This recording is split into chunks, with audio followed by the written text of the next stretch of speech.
Hey guys, in this video I'm going to show you how to deposit money on 1xBet. First thing I want you to do is launch the 1xBet website or app, and then you can just come here to BetSlip, right? And then you'll see right here all the different sports.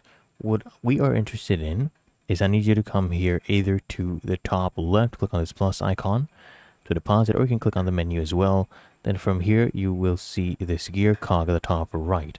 I want you to click on this. Those will take you to your settings, and then here you will actually see account management, and you'll see top up account. I want you to tap on this, and here you'll see all the recommended payment methods depending on your country. So you can scroll down, select whichever one you want.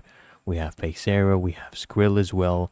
So for Skrill, you just go ahead and go ahead and enter the amount. This is Skrill. One tap, confirm the amount, and accept cookies. Just log in and complete the payment.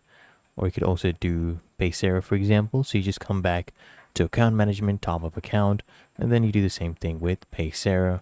Hit OK, enter the amount, enter your IBAN and your other details. Go ahead and log in, and then upload your document there.